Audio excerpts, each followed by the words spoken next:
देश में जारी है कोरोना का कहर। 24 घंटे में रिकॉर्ड 4,205 मरीजों की मौत। एक दिन में आए 3,48,000 से ज्यादा नए केस।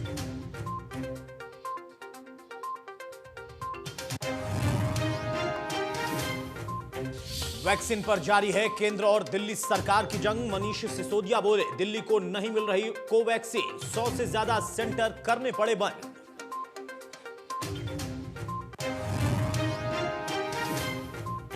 अब 2 साल से ज्यादा उम्र के बच्चों पर भी होगा वैक्सीन का ट्रायल। कोरोना संकट के बीच कोवैक्सीन के दूसरे तीसरे चरण के ट्रायल को मंजूरी।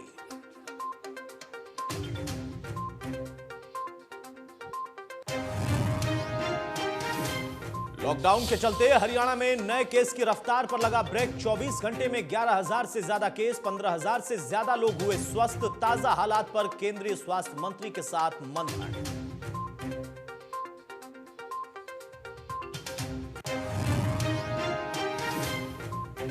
करनाल की जेल में कोरोना की घुसपैठ। 4 दिन में मिले 56 कोरोना मरीज। कई कैदियों की रिपोर्ट का इंतजार। अलग बैरक बनाकर किया जा रहा कोरोना मरीजों का उपचार।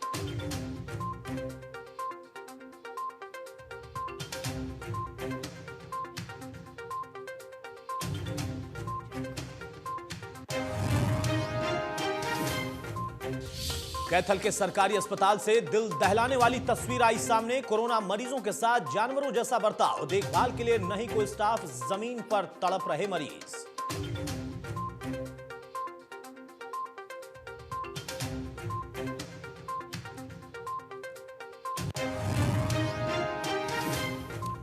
नमस्कार, आप देख रहे हैं प्रदेश का नंबर 1 और सबसे भरोसेमंद news channel India news Haryana. मैं हूं आपके साथ अतुल प्रताप सिंह। कोरोना की दूसरी लहर के बीच देश भर में हाहाकार मचा है। जनता इलाज के अभाव में भटकने को मजबूर है। तो ऐसे में वैज्ञानिकों ने सितंबर तक तीसरी लहर की आशंका भी जताई है। सबसे बड़ी बात यह है कि तीसरी लहर बच्चों के लिए सबसे घातक हो सकती है। इसीलिए बच्चों की वैक्सीन के ट्रायल पर काम भी शुरू हो चुका है, लेकिन सावधानी बरतने की सभी को जरूरत है। बच्चों को लेकर किस तरह की सावधानी हम बरतें, क्या करें क्या ना करें, इसलिए आपका अपना news channel India news Haryana आज एक बार फिर से लेकर आया है इंडिया न्यूज ओपीडी। जी हां, आपका अपना ओपीडी, जहां आप घर पर बैठकर बेहतर उपचार और उपचार के तरीके समझ सकते हैं। कोरोना महामारी को मात देने के लिए आज हमारे साथ होगा देश के प्रसिद्ध बड़े डॉक्टरों का एक पैनल, जिनसे आप सीधा संवाद मेरे जरिए, इस चैनल के जरिए करेंगे। कोरोना महामारी और उससे बचाव के तरीके आप हासिल करेंगे जानकारी के तौर पर। अगले 1 घंटे तक आप हमारे फोन नंबर पर सीधा फोन कर सकते हैं और देश के सभी डॉक्टरों से बात कर सकते हैं जो हमारे साथ इस वक्त पैनल का हिस्सा होंगे। डॉक्टर से आप कोरोना महामारी से बचाव और घर में रहकर कैसे इसका रुख रखाव करना है, कैसे आपका अपना ध्यान खुद को रखना है, अपने परिवार का रखना है, और इलाज के दौरान कौन कौन सी आपको बेसिक दवाएं लेनी है अगर कोई सिम्टम शुरुआती में दिखाई देता है।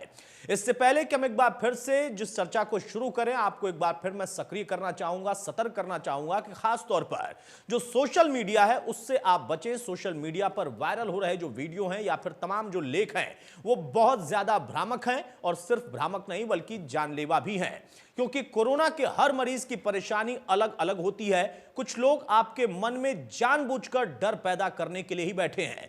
इसीलिए आप केवल डॉक्टरों की सलाह पर ही दवाओं का सेवन करें। इंडिया न्यूज ओपीडी की हम शुरुआत करें उससे पहले बच्चों की वैक्सीन के ट्रायल से जुड़ी एक जो बड़ी खबर आ रही, हम उसका रुख करते हैं। बड़ी खबर है, आपको बता दें कि बच्चों पर भारत बायोटेक की वैक्सीन के ट्रायल को मंजूरी दे दी गई है। देश में 2 साल से ज्यादा उम्र के बच्चों पर अब ट्रायल होगा। फेज 2 और फेज 3 के ह्यूमन ट्रायल की मंजूरी दी जा चुकी है। कोवैक्सीन का बच्चों पर ट्रायल सफल रहा है। अमेरिका और कनाडा के बाद भारत तीसरा मुल्क होगा, तीसरा देश होगा जहां पर अब बच्चों पर भी जो वैक्सीन के लिए व्यवस्था मांगी जा रही थी वो अब यहां मंजूरी दे दी गई है ट्रायल के लिए, क्योंकि जो इसके पहले ट्रायल किया गया वो सफल रहा है। अब फेज 2 और फेज 3 के ट्रायल को भी मंजूरी दे दी गई है। भारत बायोटेक की यह वैक्सीन है और तीसरा देश हो जाएगा भारत जहां पर बच्चों के लिए भी वैक्सीन अब जल्द उपलब्ध होगी। तो लॉकडाउन के चलते हरियाणा में कोरोना की रफ्तार पर ब्रेक लगा है, यह अच्छी खबर है। नए केस की बजाय कोरोना को हराने वालों की संख्या लगातार बढ़ रही है, यह और अच्छी खबर है। आंकड़ों के जरिए हम हरियाणा का ताजा हाल आपको फौरन बताते हैं, उसको समझिए, देखिए। लॉकडाउन से हरियाणा में कोरोना की रफ्तार पर ब्रेक लगाने में कामयाबी मिली है। 24 घंटे की बात करें तो वहां पर जो मरीज हैं जो कि संक्रमित थे वो ठीक हुए हैं उनकी ज्यादा संख्या दिखाई देती है। 24 घंटे में 11,637 नए केस हैं, 15,728 रिकवर हुए। 24 घंटे में 144 मरीजों ने दम तोड़ा है। हरियाणा में 1,08,000 से ज्यादा एक्टिव केस हैं, 1 लाख से ज्यादा मरीज जो कि होम आइसोलेशन में हैं। हरियाणा में रिकवरी रेट 82% से ज्यादा हुआ। कल ये 81% था। गुरुग्राम की बात करें तो गुरुग्राम में 2,669 लोग ठीक हुए केस हैं और ठीक भी हुए वहां पर। फरीदाबाद में 1,255 केस हैं और ठीक होने वाले की संख्या भी आपके सामने। सोनीपत में भी 600 नए केस, लेकिन ठीक होने वालों का मोटा मोटा जो आंकड़ा आपको दिखा रहे थे वो पूरे ओवरऑल हरियाणा में अब बेहतर दिखाई देता है। यानी जो एक लॉकडाउन की मांग हो रही थी या फिर इसकी डिमांड समझ में आ रही थी, वो अपने आप में एक सफल प्रयोग फिर से रहा, क्योंकि पहली बार में भी हमने पूरे देश में लॉकडाउन देखा था और उसकी वजह से ही हम कोरोना से जंग उस वक्त लड़ने में कामयाब रहे। इधर हरियाणा सरकार के प्रयास और लॉकडाउन से कोरोना की चेन टूटती दिखाई दे रही है। अस्पतालों में ऑक्सीजन की कमी ना रहे, इसके लिए सरकार की ओर से तमाम कवायदें की जा रही हैं, कदम उठाए जा रहे हैं। आज एक और ऑक्सीजन एक्सप्रेस ओडिशा के अनुगुल से फरीदाबाद पहुंच चुकी है। यह तस्वीर हम आपको दिखा रहे हैं, जहां पर ऑक्सीजन लेकर ये गाड़ी, ये एक्सप्रेस जो कि ओडिशा के अनुगुल से रवाना हुई थी, वो फरीदाबाद पहुंची। ओडिशा के अनुगुल से फरीदाबाद आते हुए ये तस्वीर हम आपको दिखा रहे हैं। जब फरीदाबाद में ये गाड़ी आई, आपको कल भी हमने दिखाया था कि कैसे बकायदा वॉल्वो बस, रोडवेज बस, इनको भी अब ऑक्सीजन बस में तब्दील किया जा रहा। हरियाणा में यह प्रयोग किया गया। वहीं केंद्र सरकार की मदद से, केंद्रीय मंत्री के सहायता से अब रेलवे जो कि लगातार पूरे भारत में ऑक्सीजन सप्लाई में इस वक्त सबसे ज्यादा बड़ी भूमिका निभा रहा है, उसका अगर अब देखें तो एक और उदाहरण यहां पर दिखाई दिया। सेना की मदद मिल गई और रेलवे का सहयोग मिल गया। बसों से ऑक्सीजन अब घर घर तक, गांव-गांव तक पहुंचाने की व्यवस्था हुई। यानी कुल मिलाकर एक बार फिर से हरियाणा में वो सारी चीजें जो कि पिछले कुछ दिनों में अचानक से, वो चाहे हरियाणा की बात करें या देश के अलग अलग राज्यों की बात करें, खास तौर पर ऑक्सीजन कंसंट्रेटर या फिर वेंटिलेटर, इन तमाम चीजों की अचानक बहुत ज्यादा डिमांड हो गई थी। अचानक से ऑक्सीजन को लेकर एक पैनिक भी हो गई थी, उसकी कमी भी महसूस हुई। तो वहां वायुसेना ने भी मदद की। सेना की डीआरडीओ की तरफ से अस्पताल भी अलग अलग बनाए जा रहे हैं तमाम प्रदेशों में, और साथ में रेलवे का भी बड़ा सहयोग, और खुद हरियाणा सरकार की तरफ से अपनी बसें जो रोडवेज की हैं और वॉल्वो हैं, उनको अब ऑक्सीजन बस में तब्दील किया गया। कोरोना संक्रमितों को इलाज के लिए भटकना ना पड़े, इसलिए हरियाणा सरकार ने बड़ा कदम उठाया। रोडवेज की बसों को चलते फिरते अस्पतालों में तब्दील किया जा रहा है। ये अलग अलग शहरों की 6 तस्वीरें हम आपके सामने रख रहे हैं। अंबाला, सिरसा, कुरुक्षेत्र, करनाल, सोनीपत और कैथल की यह तस्वीर है, जहां पर आप देखिए कि वो बसें जिनको ऑक्सीजन बस में तब्दील किया गया, और खास तौर से उसमें बेड की भी व्यवस्था की गई है। मिनी बसें भी हैं, वॉल्वो भी हैं, और उसके साथ साथ इनको गांव का जो अंचल है, ग्रामीण अंचल है, वहां पर खास तौर पर तैनात किया गया है। तो ग्रामीण तबके में लोगों तक इलाज पहुंचाने के मकसद से रोडवेज की मिनी बसों को एम्बुलेंस में बदलने का काम जारी है। करीब 100 मिनी बसें हैं जिनको एम्बुलेंस में तब्दील किया गया। हर जिले को 5 बस दी जाएगी जो कि गांव में जाकर टेस्टिंग, ऑक्सीजन सहित कई सुविधाएं उपलब्ध कराएगी। हमारे सहयोगी विपिन परमार की यह रिपोर्ट आप देखिए। के खिलाफ जंग में हर स्तर पर सरकार की ओर से प्रयास किए जा रहे हैं। प्रशासन और सरकार की ओर से जो पुख्ता कदम उठाए जा सकते हैं, उसको लेकर लगातार हरियाणा सरकार की ओर से अलग अलग इनिशिएटिव्स जो हैं वो लिए गए हैं। इसी कड़ी में 110 जो मिनी बसेस हैं हरियाणा रोडवेज की, उनको एम्बुलेंसेज में तब्दील किया गया है। प्रति जिले के हिसाब से 5 बसेस जो हैं वो हर जिले में मौजूद रहेंगी, जो कि गांव में जाकर टेस्टिंग और तमाम चीजों का जो एक प्रक्रिया की शुरुआत की गई है उसको आगे बढ़ाएंगी। लेकर चलेंगे आपको इस मिनी बस के अंदर, आपको दिखाएंगे किस तरह की प्रक्रिया जो है वो रखी गई है, क्योंकि कोविड एक ऐसा संक्रमण है जो कि फैलता है व्यक्ति से व्यक्ति को लेकर। तो ऐसे में जो ड्राइवर का जो सेगमेंट है उसे पूरी तरह से क्लोज किया गया है। ये खिड़की रखी गई है इंटरैक्शन के लिए, इसको भी बंद किया जा सकता है ताकि संक्रमण जो है वो गाड़ी चलाने वाले व्यक्ति पर ना जाए। ऐसे में इस पूरे सेगमेंट को आप देख सकते हैं वुडन प्लाई लगाकर बंद कर दिया गया है। एम्बुलेंसेज हैं तो ऐसे में बीकन और साथ ही साथ बाकी फैसिलिटीज जो है, फर्स्ट एड किट यहाँ पर है। मास्क के लिए ये प्रावधान किया गया है कि मास्क जो भी मरीज आएगा चेकअप के लिए या फिर इलाज के लिए, उसे मास्क और सैनिटाइजेशन के जो है उसकी प्रक्रिया की जाएगी।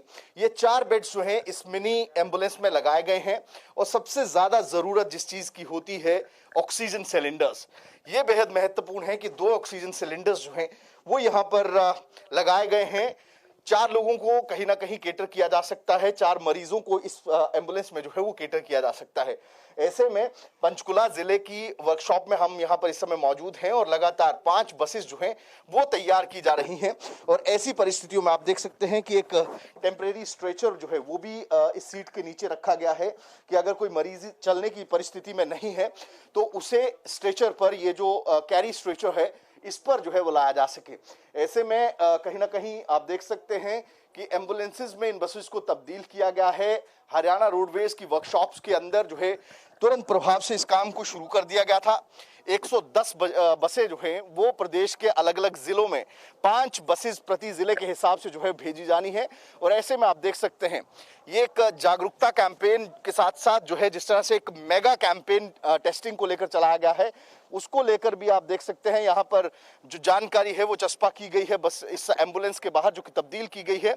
और ये 4 और बसेस जो हैं वो यहाँ पर तैयार की जा रही हैं, एम्बुलेंसेज में इन्हें कन्वर्ट किया जा रहा है। आप देख सकते हैं कि हरियाणा रोडवेज के साथ साथ आप पीछे जो है रेड कलर में एम्बुलेंस जो है इन 4 बसों पर आपको दिखाई देगा।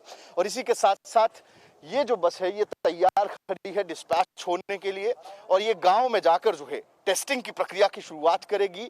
और बेहद महत्वपूर्ण फैसला ये किया गया है क्योंकि गांवों में ज्यादातर एक अगर क्रिटिकल सिचुएशन में मरीज है तो उसे तुरंत प्रभाव से जो है इस एम्बुलेंस के माध्यम से जो है जो प्राथमिक उपचार है, ऑक्सीजन की अगर कमी है मरीज को तो ऑक्सीजन सिलेंडर्स इसमें लगाए गए हैं। और साथ ही साथ हेल्थ डिपार्टमेंट की टीम्स जो रहेंगी, जो डॉक्टर रहेंगे, उनकी 4 सीट्स जो हैं वो इसमें सुनिश्चित की गई हैं जो कि अंदर बैठकर जो है उन मरीजों का इलाज कर सकेंगे।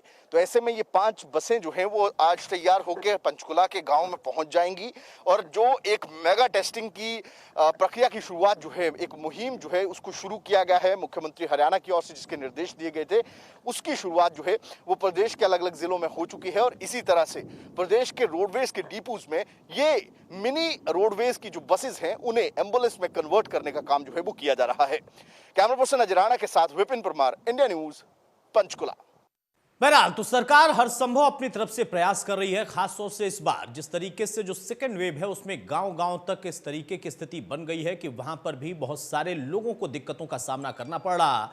इसलिए तमाम प्रदेशों में इसकी व्यवस्था की जा रही है। और खासतौर से हरियाणा की बात करें तो जैसा हमारे सहयोगी विपिन की रिपोर्ट आपने देखी, बहुत ही उम्दा व्यवस्था बसों के जरिए की गई है। बसों में वो सारी सुविधाएं रखी गई हैं और सुनिश्चित किया गया है कि हर एक जो जिले हैं वहां पर 5-5 की संख्या में इन बसों को वितरित कर दिया जाए, पहुंचाया जाए, ताकि तत्काल अगर उनको प्राथमिक उपचार की जरूरत है, ऑक्सीजन की जरूरत है, तो वो उनको उनके घर तक मिल पाए। और उसके साथ अगर उनको वहां से मूव करना है अस्पतालों के लिए तो इन बसों का इस्तेमाल भी हो जाए। हमारे साथ 2 खास मेहमान जुड़ चुके हैं। हम इस ओपीडी को फिर से शुरू कर रहे हैं और दर्शकों से भी अपील कर रहा है कि उस नंबर पर वो अपना कॉल करके अपनी जो समस्याएं हैं उसे साझा कर सकते हैं। वो नंबर आपके टेलीविजन स्क्रीन पर लगातार फ्लैश हो रहा। हमारे साथ डॉक्टर रघुवीर शांडिल्य हैं जो कि फिजिशियन है चौधरी बंसीलाल अस्पताल के। बहुत स्वागत है रघुवीर शांडिल्य जी आपका। और डॉक्टर ज्योति हमारे साथ हैं, डॉक्टर ज्योति कपूर जो कि सीनियर फिजिशियन है। बहुत स्वागत है डॉक्टर ज्योति आपका।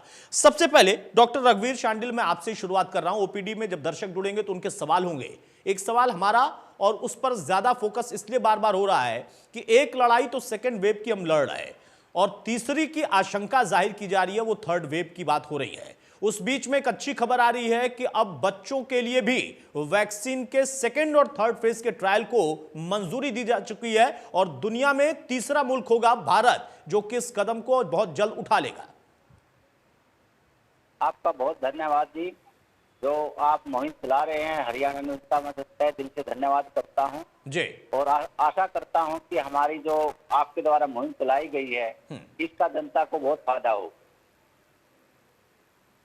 जी हाँ जी शांडिल साहब, बहुत अच्छा, बहुत शुक्रिया आपका। लेकिन जो मैंने सवाल भी किया था उसी में, जो बच्चों के लिए इसको आप कैसे देखते हैं और कितनी जल्दी, क्योंकि जो हमारी कंपनी ने ये कर दिया कि हाँ एक फर्स्ट ट्रायल जो किया गया फर्स्ट फेज का वो सफल रहा, तो आपको लगता है कि हाँ बहुत जल्दी हमें वो सेकेंड और थर्ड फेज में भी सफलता मिल जाएगी? ये बहुत ही अच्छा पहलू है जो स्टार्ट किया है सरकार ने कि हमारे जो पॉपुलेशन है टोटल उसके बच्चों की संख्या बहुत है, तो इसमें जो वैक्सीनेशन की जो ट्रायल की है वो नियर अबाउट अच्छी होकर के अब सैंक्शन हो गई है। अब 18 से 45 के लिए जो बच्चे हैं उनको तो वैक्सीनेशन हो रही है। 18 से नीचे के बाद भी जो वैक्सीनेशन का जो पहल करी है इसका हम स्वागत करते हैं। क्योंकि कोरोना में वैक्सीनेशन ही एक बचाव है। और बिल्कुल, वैक्सीनेशन ही एक बचाव है। और सबसे ज्यादा चिंता इस बात की हो रही थी कि हम तो लड़ रहे थे, युवा पीढ़ी इस बार शिकार ज्यादा हुई, वो भी लड़ रही थी, लेकिन आगे हमारे वो जो नवजात है, हमारी जो ये सबसे युवा पीढ़ी होगी, वो थर्ड फेज में संक्रमित होगी तो फिर क्या होगा। तो उसकी तैयारी भी भारत ने शुरू कर दी है। हमारे वैज्ञानिकों ने एक कदम बढ़ा दिया है और जल्द ही उनको सफलता और मिलेगी। हमारे साथ एक दर्शक भी जुड़ चुके हैं, इकबाल। बताइए इकबाल, क्या सवाल है आपका? हाँ, मैं इकबाल बात कर रहा हूँ फरीदाबाद से। जी बोलिए। सर, मैंने इंजेक्शन लिया था, 15 दिन हो गए हैं। मेरे को 15 दिन फीवर रहा था। ठीक है। और अब फिलहाल फीवर नहीं है। और सुबह मेरे को 4 बजे सर्दी लगती है, बहुत जबरदस्त। सिर्फ 4 बजे ही लगती है? हाँ, 4 बजे सर्दी लगती है और फीवर, हल्का सा फीवर होता है, उसके बाद में कुछ नहीं होता। ये आप 15 दिन पहले आपने वैक्सीन लिया था और हर दिन फीवर आपको रहा? हाँ, ठीक है। डॉक्टर रघुवीर शांडिल, जवाब देंगे आप? जो इकबाल का सवाल है उनको सुझाव दीजिए। आप इनको ये सुझाव देंगे। पहले तो ये बताओ, इनको पहले कोई कोमोर्बिडिटी, तो शुगर हो, डायबिटीज या हाइपरटेंशन या कोरोनरी आर्टरी डिजीज तो नहीं है? बताइए इकबाल जी, कुछ ऐसी समस्या है आपको? शुगर, बीपी, हाइपरटेंशन, कुछ ऐसी? सब कुछ ठीक है, ब्लड शुगर वगैरह सब कंट्रोल में है, सब सामान्य है। सिर्फ वैक्सीन लेने के बाद से इनको फीवर है और ठीक सुबह 4 बजे इनको ठंड लगती है। इन्हें अब जो आजकल जो चल रहा है कोरोना का, कोई रैपिड टेस्ट या आरटीपीसीआर करवाया है इनने? नहीं, आरटीपीसीआर नहीं किया। कोरोना का मैंने टेस्ट भी करवाया, वो नेगेटिव आया मेरा। तो ये आप देखो, अगर मान लो आपको रैपिड टेस्ट नेगेटिव आता है तो आपने उस टाइम में आरटीपीसीआर भी करवाना चाहिए, क्योंकि हमारे जो रैपिड टेस्ट होते हैं वो केवल फास्ट नेगेटिव आ जाते हैं। उस सिचुएशन में आरटीपीसीआर का टेस्ट का सैंपल जरूर होना चाहिए, ताकि आपको ये पता लग जाए आपको कोरोना है या नहीं। फिर भी आपके जो जनरलाइज वीकनेस, सुबह जो 4 बजे सर्दी जैसे बुखार आता है, तो आप दूसरे जो कारण होते हैं वो भी रूल आउट करने चाहिए। आपने सीबीसी करवानी चाहिए, एक्सरे। कोई खांसी की प्रॉब्लम है आपको? चलिए, हमारे साथ अब इकबाल इस वक्त नहीं है, डॉक्टर रघुवीर जी। जैसा आपने सजेशन उनको दिया है कि वो टेस्ट भी करा ले अपना। डॉक्टर ज्योति भी हमारे साथ, आऊंगा रघुवीर जी, मैं आपके पास आ रहा हूं। डॉक्टर ज्योति हमारे साथ हैं। डॉक्टर ज्योति, ये किस तरीके का सिम्टम था जैसा इकबाल ने बताया और जैसा डॉक्टर साहब ने सजेस्ट किया है? क्या आरटीपीसीआर इनको कराने की जरूरत है? वैक्सीन लगने के बाद भी एंटीबॉडीज डेवलप होने में 2 से 3 वीक लगते हैं। इनफैक्ट 4 वीक्स के बाद जब सेकंड वैक्सीन लगता है तब एंटीबॉडीज होते हैं। तो जब आप वैक्सीन लगवाने जाते हैं उस दौरान भी आपका एक्सपोजर हो सकता है। तो यदि सिम्टम्स हैं तो आरटीपीसीआर कराना चाहिए। और अगर आरटीपीसीआर नेगेटिव है फिर भी सिम्टम्स हैं तो भी पेशेंट को, जो आजकल प्रोटोकॉल है वो यही है कि आपको आइसोलेटेड रहना है as a COVID patient. Fever है अगर, तो आपने सिंपल जो पैरासीटामोल है वो लेना है, अपना SpO2 मॉनिटर करना है और अपने आप को क्वारंटीन में रखना है। ये जो चीजें हैं इसको फॉलो अप करना है। और जैसे डॉक्टर साहब ने कहा, जो दूसरे टेस्ट होते हैं लाइक CBC है या टाइफाइड, मलेरिया, डेंगू वगैरह के टेस्ट जो कि फीवर को डायग्नोस करने के लिए किए जाते हैं, उन लोगों को भी करा लेना चाहिए, क्योंकि हो सकता है कि ये इन्फेक्शन किसी और कारण से हो जिस वजह से फीवर आ रहा है। यानी कोरोना के साथ साथ कुछ और दिक्कतें भी पैरेलली चल रही हैं, तो उन पर भी हमें फोकस रखना होगा। इसलिए इकबाल जी, आप बेहतर होगा कि जो प्रोटोकॉल है, जो नियम है, उसका फॉलो करें और साथ में अगर ये मेंटेन है आपका फीवर लगातार, तो आप जरूर अपना टेस्ट कराएं। एक और दर्शक फरीदाबाद से ही हनी हमारे साथ जुड़ा है। बताइए हनी, क्या सवाल है आपका? सर नमस्कार जी सर, ये मेरे को जो स्टेंट डला था, मैं इंजेक्शन लगवा सकता हूँ क्या? आपको स्टंट लगा है और आप इंजेक्शन लगवाना चाहते हैं, ये आपका सवाल है? स्टेंट मेरे को पहले डला हुआ है। ठीक है, डॉक्टर रघुवीर जवाब देंगे। बहुत सारे लोगों का ये सवाल है कि जो लोग पहले से बीमार हैं, डायबिटिक हैं, शुगर के पेशेंट हैं या फिर ब्लड प्रेशर के पेशेंट हैं या फिर हार्ट के पेशेंट हैं और स्टंट लगा है, क्या आप वो भी वैक्सीन लगा सकते हैं? सेफ है? ये बिल्कुल सेफ है और लगवाना चाहिए। सरकार की पॉलिसी, आपने याद हो, पहले हेल्थ वर्कर लगवाए थे, फिर कोमोर्बिडिटी जो पेशेंट थे उनको मुहिम चलाई थी, उनको हम वैक्सीनेशन जरूर करवाएं। इनको और ज्यादा जरूरत है, क्योंकि ये इनकी डायबिटीज के मरीज हो या कोई कैंसर का मरीज हो या कोरोनरी आर्टरी डिजीज का मरीज हो, जिनके हेल्थ से थोड़ा कंप्रोमाइज होता है, कैंसर के मरीज जो इम्यूनो कॉम्प्रोमाइज होते हैं, डायबिटीज इम्यूनो कॉम्प्रोमाइज होते हैं, तो इनको हमने वैक्सीनेशन के द्वारा इनकी इम्यूनिटी बढ़ानी जरूरी आवश्यक होती है।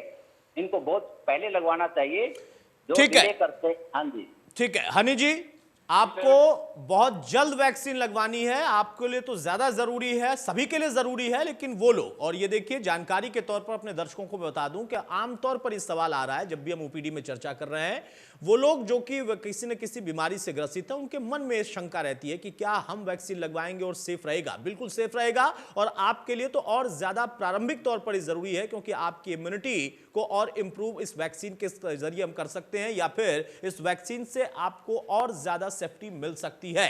तो वो लोग जो कि इस संदेह में हैं, वो ऐसा संदेह ना रखें, वो जरूर वैक्सीन लगवाएं। एक दर्शक और हमारे साथ संदीप जुड़ रहे हैं। संदीप, बताइए क्या सवाल है आपका? Sir good afternoon. जी बताएं। जी मैं जानना चाहता था, मेरे मदर को पार्किंसन नाम की एक बीमारी है, उनकी एज लगभग 58 इयर्स है जी। अभी तक कुछ र्यूमर्स और बाकी चीजों के चलते हमने उनको वैक्सीनेट नहीं करवाया है। तो अगर आप थोड़ा इस बारे में गाइड कर पाए। मैं चाहूंगा कि डॉक्टर ज्योति इसका जवाब दे। देखिए, पार्किंसन अपने आप में एक बड़ी खतरनाक सी बीमारी है, हालांकि बहुत कम लोगों में होती है। जो हमारे साथ दर्शक संदीप जुड़े हैं, डॉक्टर ज्योति, उनकी माता जी को यह बीमारी है और वो कुछ ह्यूमर की वजह से अब तक सोच रहे हैं वैक्सीन इनको तुरंत लगवाना चाहिए या नहीं। बिल्कुल लगवाना चाहिए। जैसे कि अभी डॉक्टर साहब ने भी कहा है कि कोमॉर्बिडिटीज के साथ 45 ईयर्स से प्लस वालों को 45 ईयर्स से लो वालों को भी वैक्सीनेशन लगवाने के लिए कहा गया था पीछे।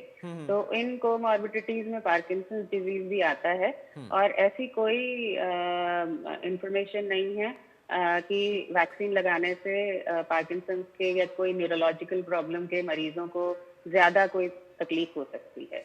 संदीप जी, आपकी माता जी को आप तत्काल वैक्सीन लगवाएं, किसी उम्र में ना फंसे। हमारी ओपीडी में आपको सीधा डॉक्टर्स ने सजेस्ट किया है, और ये बकायदा ऊपर से जो गाइडलाइंस हैं जो स्वास्थ्य मंत्रालय की तरफ से, उसमें इस बीमारी को भी शामिल एक तरीके से किया गया है कि ये भी जो पेशेंट है वो भी वैक्सीन जरूर लगवाएं। तो आप किसी उम्र में ना फंसे, आपको अपनी माता जी को, अपने परिवार को वैक्सीन हर हाल में लगवाना ही है।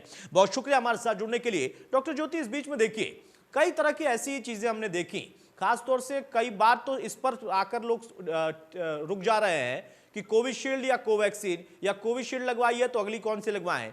ये भ्रम की स्थिति को दूर करना भी जरूरी है। उस बीच में जिस तरीके से इस वक्त अब सरकारों ने ग्रामीण अंचल को लेकर फोकस करना शुरू कर दिया है, मोटा मोटा हम देखें कि ज्यादा जरूरत उसकी दिख रही थी। बिल्कुल अतुल, ऑल्दो मैं एक साइकाइट्रिस्ट हूँ, मनोचिकित्सक हूँ और दिमाग की बीमारियों से डील करती हूँ। कोविड के चलते हमने कोविड का जो मानसिक एंगल है उस पे भी बहुत फोकस किया है, क्योंकि जो तनाव पैदा होता है कोविड के चलते और जिस तरह का अफवाहों का माहौल है, उसकी वजह से भी इस बीमारी की रोकथाम में प्रॉब्लम आ रही है। जैसे वैक्सीन से रिलेटेड अफवाहें हो गई। अभी रिसेंटली डिस्कशंस में आया है कोवैक्सीन और कोविशील्ड में कोई खास अंतर नहीं है, 80% तक से सेफ्टी दोनों से ही मिलती है। और जो रिसर्च आई है, चाहे व्यक्ति दोबारा इन्फेक्ट हो भी जाता है तो भी उसकी सिवियरिटी और ऑक्सीजन की रिक्वायरमेंट बहुत कम होती है।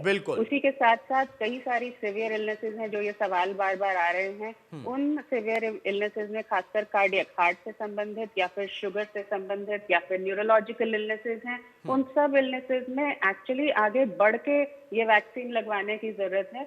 सिर्फ वो लोग वैक्सीन ना लगवाएं जो कि प्रेग्नेंट हैं, लैक्टेटिंग है, मतलब जो माएँ बच्चों को दूध पिला रही हैं, या फिर जिनमें एनाफिलैक्सिस या जो भयंकर एलर्जी होता है किसी केमिकल, किसी चीज के लेने से, जिनमें बहुत सीवियर एलर्जिक रिएक्शन होते हैं, या ऑटो इम्यून डिजीज होती है, इम्यूनिटी जिनकी सप्रेस्ड होती है, उनके लिए मनाही की गई है। लेकिन उसके अलावा जो भी सीवियर डिजीज वाले हैं उनको लगाने की जरूरत है। और खासकर ग्रामीण अंचल की बात करें तो जो फर्स्ट वेव आई थी, उस वेव के दौरान क्योंकि संक्रमण कम था, ग्रामीण लोग ज्यादा अफेक्ट नहीं हुए थे। लेकिन ये जो म्यूटेंट वायरस है, ये जिस तेजी से बढ़ रहा है, यदि हम पहली वेव के हिसाब से ध्यान नहीं रखेंगे, और हमारे बहुत सारे मरीज हैं जो सोचते हैं कि हम तो शहर से दूर हैं, हमें कुछ नहीं होगा, ऐसा नहीं है। ये बीमारी वहां भी फैल रही है, और उसकी वजह से जो चेन ब्रेक करनी है, हमने वेव को थामना है, वो नहीं हो पा रही है। तो वो बहुत जरूरी है। ठीक है, एक दर्शक हमारे साथ राजस्थान से जुड़ी है, साधना। साधना, क्या सवाल है आपका? हाँ जी sir, good evening sir. Sir मेरा सवाल है सर, मेरे हस्बैंड को ना छींके रहती है। जी हेलो जी जी बोलिए। मेरे हस्बैंड को सर छींके रहती है, छींके बहुत आती है, तो उनको लगता है कहीं मुझे इन्फेक्शन तो नहीं हो गया कोरोना का। लेकिन कब से ये हो रहा है? सर इनको इन्फेक्शन मतलब काफी सालों से ही है, लेकिन इस टाइम कोरोना के डर से काफी इनको ऐसा काफी सालों में, मतलब फिर भी कितना, 1 साल 2 साल 5 साल? हाँ, करीब 5-7 साल से तो है, बंद हो तो जाती है, फिर हो कोरोना जाती से है। तो मुझे नहीं लगता है कि इसका कोई लेना देना होगा, लेकिन डॉक्टर रघुवीर शांडिल्य बताएंगे तो ज्यादा आपको विश्वास होगा। रघुवीर जी बताइए, छींके 5 साल से आ रही हैं और अब ये मन में आ गया कि कोरोना हो गया। नहीं, इनको मोस्ट प्रोबेबली एलर्जिक राइनाइटिस होगी, जो कि नेजल मुकोजनल हाइपरट्रोफी होकर करे हाइपर सेंसिटिविटी से स्नीजिंग हो रही है इनको। इनमें ये करना चाहिए, कोई ईएनटी के डॉक्टर को दिखा करके इसका प्रॉपर ट्रीटमेंट लेना चाहिए। आजकल नेजल स्प्रे आती है, बुडीनेज एक्यू आते हैं, कम्बिनेज एक्यू आते हैं, जो इसमें आप ईएनटी की सलाह से ले सकते हो। ये नहीं है कि जिसको छींक ही आए वो कोरोना का मरीज हो, इसको और भी कारण होते हैं, लेकिन छींकते टाइम में इसने अपना मुंह पे कपड़ा लगाना चाहिए, वो हवा में स्नीजिंग ना करे। ठीक है, तो साधना जी आपको जवाब मिल गया होगा। आप अपने हस्बैंड का ट्रीटमेंट कराएं। एलर्जी हो सकती है, कई बार आमतौर पर ऐसा होता है, परफ्यूम से लेकर डस्ट से लेकर तमाम चीजों से अलग अलग व्यक्ति में इस तरीके के एलर्जिक सिस्टम पाए जाते हैं, लेकिन उसका ट्रीटमेंट बहुत सरल है। और साथ में ख्याल ये भी रखना है कि अगर छींकें आ रही हैं तो दूसरे को वो कम से कम प्रभावित ना कर दे। हो सकता है कि कोरोना भी, तो आप उसका ट्रीटमेंट जरूर लें और टेस्ट भी कराएं। एक दर्शक हमारे साथ सोनीपत से कर्मवीर जोड़ है। बताइए कर्मवीर, क्या सवाल है आपका? मैंने जी एक टीका लगवाया था, पिछली वैक्सीन पिछली 10 तारीख को, हाँ जी, पिछली महीने की 10 तारीख को जी टीका लगवाया था। ठीक है। कोरोना का। हाँ हाँ ठीक है। उसके बाद जी बुखार नहीं टूटा, उल्टी आती है, दस्त लग रही है जी। उसके बाद से क्या हुआ? सर में दर्द है जी, दस्त लगते हैं, दस्त, और बुखार नहीं टूटा जी मेरा। तो कंटिन्यू है ये लगातार? ये जी पिछले को 10 तारीख को लगवाई थी जी। नहीं, उसके बाद से आपको ये दिक्कत लगातार हो रही है? हाँ, लगातार हो रही जी। डॉक्टर रघुवीर जी। हाँ जी, ये जो कह रहे हैं कि भाई मैंने वैक्सीन लगवाने के बाद मेरे को दस्त लग गए, बुखार हो गया, ये दस्त, ये जो आजकल जो म्यूटेंट स्ट्रेन है, बुखार होना और दस्त लगना एक सिम्टम है। हम इसको को जो वैक्सीनेशन से ना जोड़ करके इसको इन्फेक्शन से जोड़े एक बार। अगर मान लो इतने दिन हो गए, मैं क्योंकि अभी तक काफी दिन होने के बाद वायरस रेप्लिकेशन ना होने से वो तो रैपिड एंटीजन और आरटीपीसीआर हो सकता है नेगेटिव आ जाए। मतलब मुझे जो समझ में आ रहा है डॉक्टर रघुवीर कि दरअसल इन्होंने वैक्सीन लगवाई और उसके बाद ये इन्फेक्टेड हुए हैं। हाँ, उसके बाद वो उसी टाइम में हो गया, तो उसका ये कोरिलेट ना करें। और इनके मन में यह है कि वैक्सीन लगवाने की वजह से ऐसा हुआ है, जबकि ऐसा नहीं है। ऐसा नहीं होता। ठीक है। कुछ लोग अपने अज्ञानता के कारण ये भ्रांति फैल जाती है और वो वैक्सीनेशन के प्रोग्राम में बाधा का कारण बनती है। ठीक है, देखिए ये भ्रम भी दूर होना चाहिए। हालांकि करमवीर जी कोई बाधा नहीं डाल रहे, लेकिन उनकी अपनी चिंता है। करमवीर जी और ऐसे तमाम दर्शक ये बात समझे कि कोरोना वैक्सीन लग जाने के बाद आप इन्फेक्शन का शिकार नहीं होंगे, ये बिल्कुल गलत सूचना है। हो सकता है पहली डोज के बाद भी आप शिकार हो जाए, हो सकता है दूसरी डोज लगवाने के बाद भी आपको कोरोना हो जाए। उसके बाद आप में जो खतरा कोरोना की वजह से होगा, उस खतरे से लड़ने में ताकत आप में भले ज्यादा आएगी, लेकिन आप संक्रमित तो हो सकते हैं। और आपने जो कहा कि आपने वैक्सीन लगवाई और तब से ऐसा हो रहा है, तो मोस्ट प्रोबेबली और सबसे ज्यादा जो डॉक्टर रघुवीर ने कहा कि आप संक्रमण का शिकार हुए होंगे। अच्छी बात यह है कि तब से अब तक आपने उस लड़ाई को लड़ी है। एक बार टेस्ट आप अपना जरूर कराएं। हो सकता है कि आप निगेटिव आ चुके हो या अभी भी पॉजिटिव हो, तो आइसोलेशन में आपको रहना है। एक दर्शक हमारे साथ सनी जुड़ है। सनी बताइए, क्या सवाल है आपका? हेलो सनी, अपना सवाल जल्दी से पूछे। सर, हमारा जो सवाल ये है सर, हमारे पापा को शुगर है और बीपी की दिक्कत रहती है। हेलो, टेलीविजन का वॉल्यूम कम कर दीजिए, वरना अपनी बात को 4 बार आप सुनेंगे। आपका सवाल मैंने सुन लिया, उसमें आप क्या चाहते हैं आगे की वैक्सीन लगवाना है नहीं लगवाना है, यही पूछना है आप? हाँ जी सर। हाँ, तो मैं आपको बता दूं, बिना डॉक्टरों की सलाह के ही मैं आपको बता रहा हूं कि जरूर लगवाइए, क्योंकि इसके पहले 3-4 बार इसका जवाब मिल चुका है और डॉक्टर्स भी यही बार बार सनी कह रहे हैं कि अगर कोई बीपी शुगर की समस्या है, हार्ट की प्रॉब्लम है, तो कोई दिक्कत नहीं है, आपको वैक्सीन लगवाना है। आपके पिताजी को अगर शुगर की प्रॉब्लम है या बीपी की प्रॉब्लम है, आप तत्काल उनको लेकर जाइए केंद्र और वैक्सीन जरूर लगवाइए, खुद भी और उनको भी। यहां कतई कोई भ्रम नहीं है। डॉक्टर ज्योति, जिसका हम जिक्र कर रहे थे, और चूंकि आप मनोचिकित्सक हैं, मानसिक तौर पर उस लड़ाई को लड़ना भी बड़ी मुश्किल है। पहले दौर में भी हमने देखा लोग घरों में कैद हो गए थे, आज लोग कह रहे हैं लॉकडाउन लगा दो भाई, हमें घर में कैद कर दो। लेकिन अब वो दौर आ गया है कि कोरोना घर घर तक पहुंच गया है, ग्रामीण अंचल तक पहुंच गया है। ये अपने आप में परेशान करने वाला है मेंटल तौर पर। किस तरीके का सजेशन आप देते हैं तमाम मरीजों को जो कि संक्रमित हैं या नहीं भी हैं? बिल्कुल सही कह रहे हैं अतुल, और सबसे इम्पोर्टेंट बात है कि जो कोविड की बीमारी आई है वो शारीरिक बीमारी होने के साथ साथ मानसिक बीमारी बनती चली जा रही है। जैसे अभी पीछे कुछ दर्शकों ने अपनी कंप्लेंट्स करी है, उनमें काफी हद तक एंजाइटी का एंगल है, हम देख पा रहे हैं कि घबराहट है कि पता नहीं वैक्सीन लगाना है कि नहीं लगाना है, या वैक्सीन लगाने के बाद मुझे हो गया तो कहीं वैक्सीन की वजह से तो नहीं हुआ है। बिल्कुल। इसके साथ साथ जो अफवाहों के अलावा भी जो कोरोना कि संक्रमण की वजह से आपको आइसोलेटेड रहना पड़ता है, अकेले रहना पड़ता है। बाकी बीमारियों में देखिए घर का सदस्य साथ में होता है, सब लोग एक साथ बीमार नहीं हो रहे होते। यदि कोई सीवियर होता है तो 10 लोग होते हैं उसकी मदद करने के लिए। बिल्कुल बिल्कुल। लेकिन जब कोरोना होता है तो आप बिल्कुल अलग थलग पड़ जाते हैं। इनफैक्ट एक ही साथ में माता पिता दोनों के दोनों बीमार हो जाते हैं, बच्चा अकेला पड़ जाता है। तो उसकी वजह से जो तनाव पैदा हो रहा है वो बहुत ज्यादा है। इसलिए एक सोशल नेटवर्किंग रखना बहुत जरूरी है। ये वो समय है जहाँ पे आपको सद्भाव,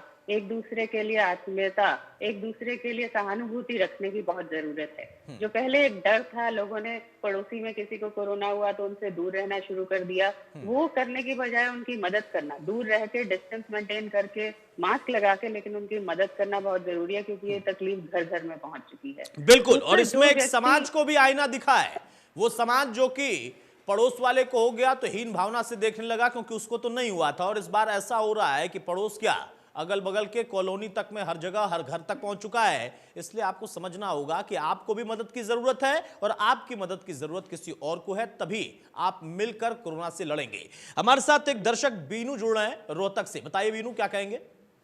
जी डॉक्टर साहब, मदर इन लॉ को कोरोना हुआ था और 15 डेज हो गए।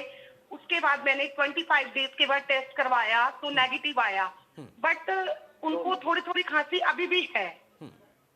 डॉक्टर रघुवीर, इनकी बीनू जी के घर की जो समस्या है कि पेशेंट को कोरोना हुआ, अब रिपोर्ट नेगेटिव है, लेकिन खांसी की समस्या लगातार है। हाँ, इसमें जो कोरोना में पोस्ट कोविड सिम्टम है, ये पोस्ट कोविड सिम्टम में हमें इंटरस्टिशियल फाइब्रोसिस लंग में हो जाती है। तो इसमें इंटरस्टिशियल फाइब्रोसिस के कारण हमारे खांसी आती है। कई बार हम चलते या फिजिकल ज्यादा काम करें तो ब्रेथलेसनेस भी हो सकती है। तो इसमें बढ़िया ये है कि इनको क्लिनिकली असेसमेंट हमने 3 या 4 महीने फॉलोअप करना चाहिए। और इसके प्रिवेंटिव के लिए कि किसी कोई पोस्ट रिजिवल इफेक्ट ना रहे, तो हमें बेस्ट ये रहता है कि इनहेल बुडिसोनाइड के इनहेलर प्रिस्क्राइब करते हैं ताकि उसका सिस्टेमिक इफेक्ट कम हो और लंग पे ज्यादा हो, ताकि इसका जो पोस्ट कोविड सिम्टम है फाइब्रोसिस उसको रिजोल्यूशन में हेल्प मिल सके। तो मेरी यही सलाह है, आप इनहेल स्टेरॉइड लें, फिर भी ठीक नहीं है तो लोकल वहाँ कोई टेस्ट फिजिशियन हो, उसको देखने से ही पता लगे उसको कितने सिम्टम पोस्ट कोविड। ठीक है, जल्द से जल्द बीनू आप अपनी माताजी को नियर के भाई जो भी डॉक्टर हो वहां ले जाइए। एक दर्शक हमारे साथ प्रेम कुमार कैथल से जुड़े हैं। बताइए प्रेम, क्या सवाल है आपका? सर मुझे हर्पिस हुई थी 18 में जी।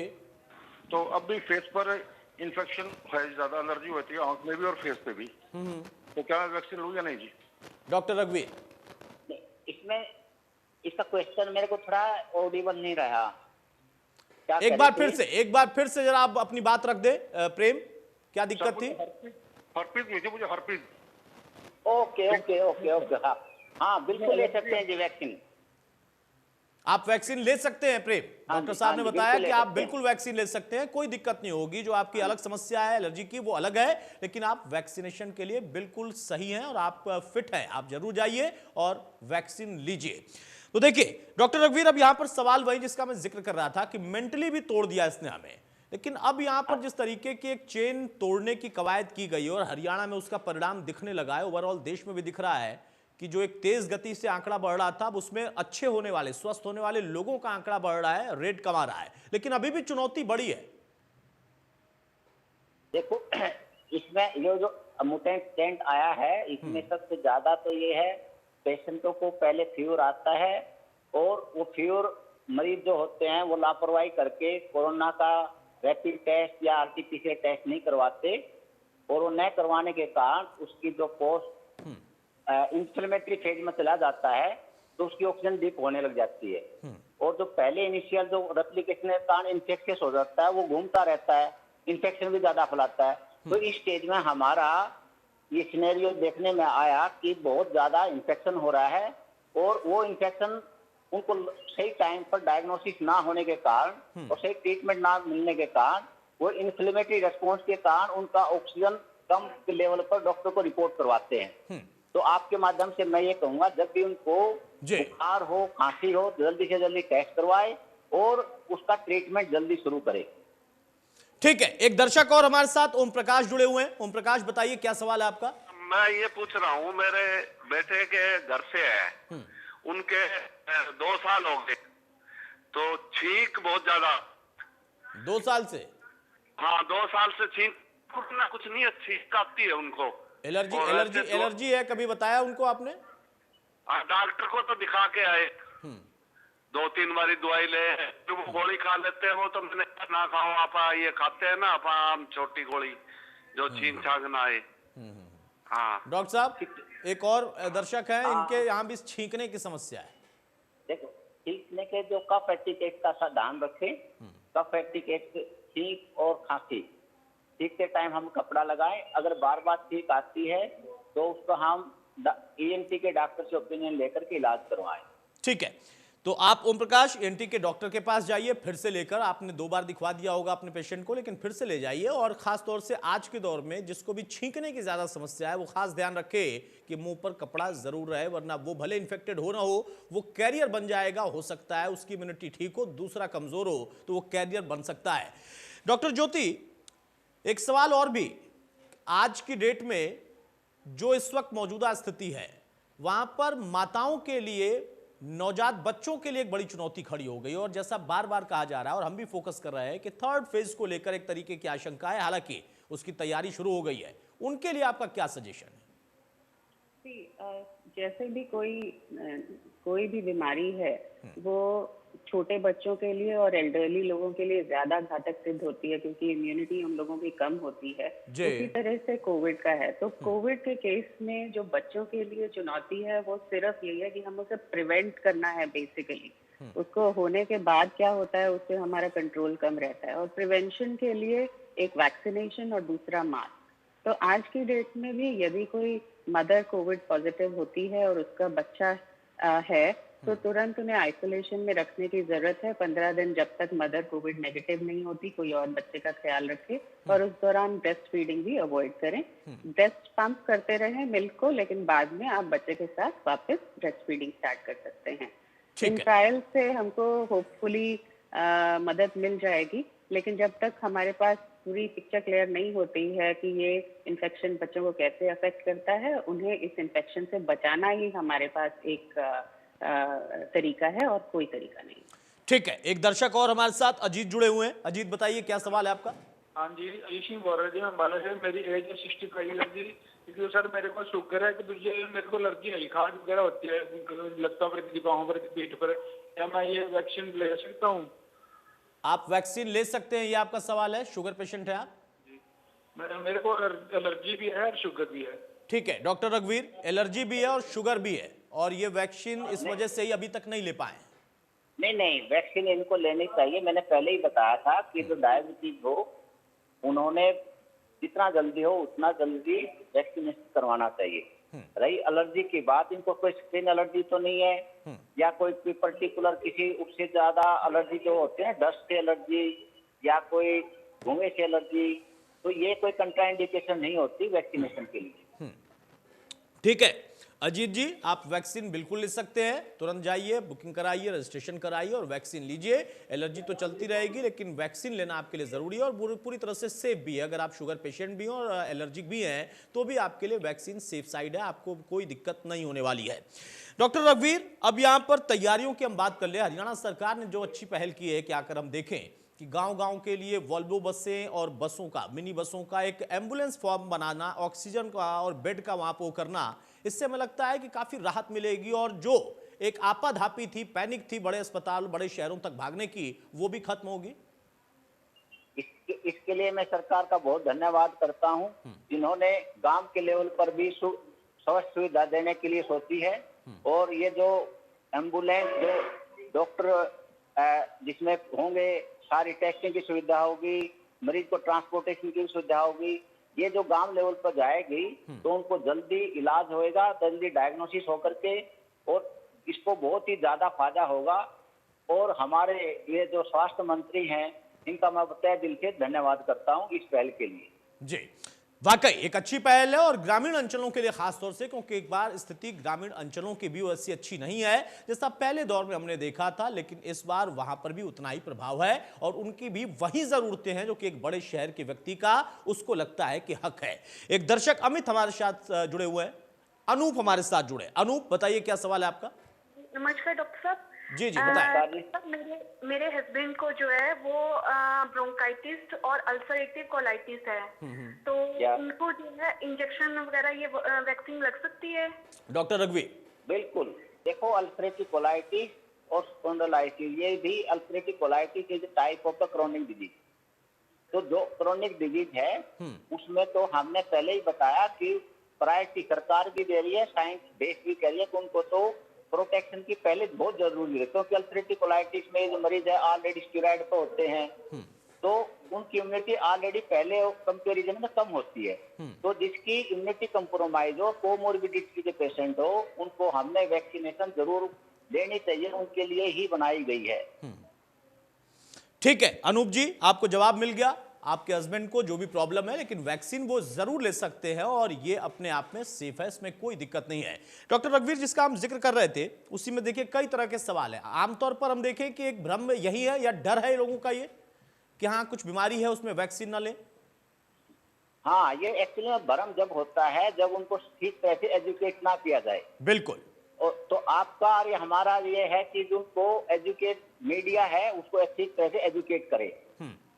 तो आपने जो प्रोग्राम बनाया है, शायद इसको सुनेंगे तो काफी लोगों को भ्रम दूर होंगे कि हमने वैक्सीनेशन जल्दी से जल्दी करवाना चाहिए, हमने मास्क लगाना चाहिए, भीड़ भाड़ इलाके में नहीं जाना चाहिए, हमें सोशल डिस्टेंस मेंटेन करनी चाहिए और हैंड सैनिटाइज, हैंड वॉशिंग पर ध्यान देना चाहिए। अगर हम अपने आप को यानी सही जानकारी पहुंचाना भी जरूरी है। और शायद हमने जो इंडिया न्यूज हरियाणा ये ओपीडी कार्यक्रम चलाता है, हमारा मकसद भी यही है कि लोगों को एक सही सूचना मिल जाए और उसके साथ अगर कहीं कोई संशय है, भ्रम है, शंका है, वहम है, गलतफहमी है तो वो फौरन दूर भी हो जाए। सही जानकारी कई बार हमें सही रास्ते पर ही ले जाती है, कहें कि हर बार सही रास्ते पर ले जाती है। एक दर्शक हमारे साथ राजीव हैं। राजीव, बताइए क्या सवाल है आपका? डॉक्टर साहब नमस्कार। जी बोले। हाँ जी, मेरे पिताजी को सर कैंसर है गले का। हाँ जी। उनका गले का कैंसर जो है 2012 में उनका ऑपरेशन हुआ था। हाँ जी। अभी वो ठीक है, उनका वोकल कॉर्ड निकाल दिया गया, 78 ईयर्स उनकी एज है। तो क्या उनको हम ये इंजेक्शन लगवा सकते हैं कोविड का? बिल्कुल लगवा सकते हैं, क्योंकि कैंसर के मरीज में इम्यूनिटी पहले ही कम होगी, उनको इम्यूनिटी प्रोवाइड करना बहुत ही जरूरी है। और इम्यूनिटी प्रोवाइड करने का बेस्ट तरीका है वैक्सीनेशन। ठीक है, तो राजीव जी आपके पिता बिल्कुल एलिजिबल हैं वैक्सीन लगवाने के लिए और उनके लिए तो ज्यादा और जरूरी है। वैसे मैं फिर से कहूं कि सबके लिए जरूरी है, लेकिन उनके लिए जो लोग कैंसर पेशेंट हैं, जो लोग अन्य बीमारियों से ग्रसित हैं, वहां पर इस तरीके की समस्याएं उनके बीच में आमतौर पर होंगी, इम्यूनिटी उनकी कम रहती है, तो उनको वैक्सीनेशन की जरूरत है। बहुत शुक्रिया हमारे साथ जुड़ने के लिए राजीव। एक और दर्शक सुनील हमारे साथ सिरसा से हैं। बताइए सुनील, क्या कहेंगे? नमस्कार सर। जी नमस्कार जी। सर एक पहले तो मैं ये बोल रहा हूँ, सिरसा डिस्ट्रिक्ट में मेरा गांव नुइयावाड़ी गांव है और हमारे गांव के अंदर कम से कम 1000 पेशेंट मिलेंगे अगर सही टेस्टिंग हो जाए तो। और ये मैं कह रहा हूँ कि गांव में टेस्टिंग लोग करते हैं। मेरी कौन सा गांव है आपका? सिरसा डिस्ट्रिक्ट में नुइयावाड़ी गांव, नुइयावाड़ी। अच्छा ठीक है, चलिए ये जानकारी देखिए, हम सिर्फ डॉक्टर्स को यहां पर नहीं जोड़ते हैं बल्कि ये जानकारी हम सरकार तक भी पहुंचाते हैं। कई बार एक बड़ा स्ट्रक्चर होता है, उसमें कुछ चीजें छूट जाती है। और आपने जैसा कहा कि ग्रामीण अंचलों में टेस्टिंग कई जगहों पर बंद है। अगर वहां टेस्ट होंगे तो संख्या जैसा आप दावा कर रहे हैं, हो सकता है सही हो सकता है ना भी हो, कि 1000 से ज्यादा लोग संक्रमित होंगे। तो मैं चाहूंगा कि सरकार तक भी ये जानकारी पहुंच चुकी है और वहां से प्रशासन को अलर्ट किया जाए। हमारी भी जिम्मेदारी और हम भी इस पर प्रमुखता से बने रहेंगे कि कम से कम सिरसा का वो एक गांव हो या फिर प्रदेश का कोई भी हिस्सा जहां पर इस तरीके की स्थिति है तो उसमें सुधार आए। और इसी वजह से देखिए सरकार ने बकायदा अब मूवेबल एम्बुलेंस की व्यवस्था भी की है, मिनी बसेस या फिर वॉल्वो बसेस की। डॉक्टर ज्योति, फाइनल कमेंट ही मैं आपका चाहूंगा। यहां पर सबसे बड़ा जो आपने एक अच्छा उदाहरण दिया कि हमें एक दूसरे का सहयोग करना है, तब ये लड़ाई और मजबूत होगी। लेकिन उस बीच में हम देखते हैं कई लोग मानसिक तौर पर ऐसी बातों को फैलाकर मानसिक दबाव बनाते हैं, ऐसा भ्रम फैलाएंगे सोशल मीडिया पर वैक्सीन को लेकर, दवा को लेकर, ट्रीटमेंट को लेकर, ऑक्सीजन को लेकर। इनसे लड़ना भी चुनौती है हमारी। बिल्कुल अतुल, और जैसे कि हम सुन रहे हैं इतने दर्शकों के बार बार यही डर और कमेंट आ रहे हैं कि वैक्सीन लगवाएं कि नहीं लगवाएं, जबकि ये बात बिल्कुल साफ कर दी गई है कि वैक्सीन बहुत सेफ है। इसके अलावा और भी तरह की अफवाहें, इनफैक्ट कोविड के वजूद को लेके अफवाहें। कल एक मरीज ने मुझे बोला कि उनके हिसाब से कोविड कोई चीज है ही नहीं। इस तरह की अफवाहें फैल रही हैं जो कि लोगों को ट्रीटमेंट के लिए तो दूर, किसी और की ट्रीटमेंट कराने में भी बाधा डालती हैं। तो इन सब चीजों का एक ही इलाज है, वो ये है कि सही जानकारी आप लें। जो जैसे आपने प्रोग्राम के शुरुआत में ही कहा था अतुल, की सोशल मीडिया पे बहुत तरह की खबरें आती हैं, बहुत तरह की अनवेरिफाइड जानकारी आती है। बिल्कुल बात ना करें। न्यूज चैनल्स, न्यूज़पेपर्स में मोस्टली इंफॉर्मेशन जो दी जाती है उन फैक्ट्स पे बेस करें अपनी जानकारी को, उन फैक्ट्स को वेरीफाई करें, अपने डॉक्टर से बात करें, आप कंफ्यूजन में नहीं रहें। आपका पेशेंट जो है वो डायबिटीज का है तो आपका एक फिजिशियन होगा, आपके कैंसर के मरीज हैं आपके पिताजी, आपका एक कैंसर स्पेशलिस्ट होगा। आप उनसे डायरेक्टली पूछ सकते हैं कि वैक्सीन ले ना ले। तो आपको 2 महीने के लिए वेट करने की जरूरत नहीं है, क्योंकि 65 अबव के लिए तो ये वैक्सीनेशन अब तक हो जानी चाहिए थी, जो कि नहीं हुई है।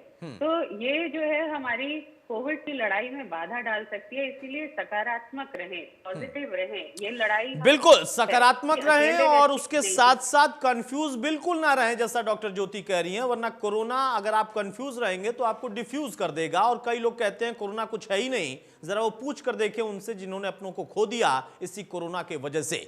एक दर्शक आखिरी हमारे साथ किशन जुड़े हुए हैं। किशन, बताइए क्या सवाल है आपका? सर मैं पिछले 10 दिन से बुखार हो गया था जी, और प्लेटलेट डाउन हो गया। अभी मैं वैक्सीन कितने दिन बाद लगवा सकता हूँ? आपने टेस्ट कराया है कोई?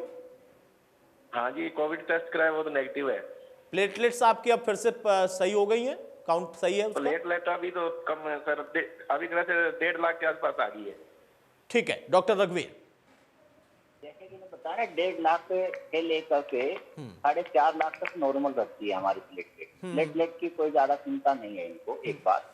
दूसरा, ये इन्हें बताया कि 10 दिन के बुखार के बाद हमने टेस्ट करवाया। इन्हें टेस्ट रैपिड करवाया, RT-PCR करवाया, क्योंकि रैपिड टेस्ट कई बार फॉल्स नेगेटिव आ जाता है। और इन्हें रैपिड के अलावा अगर नेगेटिव आता है तब RT-PCR करवाना चाहिए। उनके सिम्टम लगता है कि कोई ज्यादा सीरियस है नहीं, SpO2 ब्रेथलेसनेस नहीं होनी चाहिए इनको। ठीक है। पल्स, हाँ।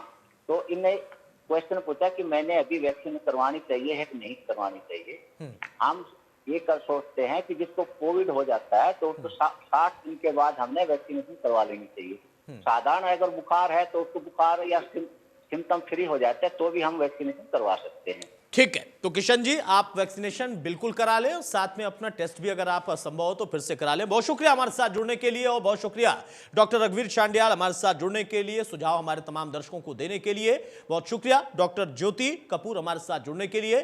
तो इंडिया न्यूज के ओपीडी में फिर से हमने चर्चा की और देखिए बड़ा कॉमन सा क्वेश्चन हर बार निकल कर आता है वैक्सीन को लेकर। वैक्सीन हर हाल में आप लगाइए।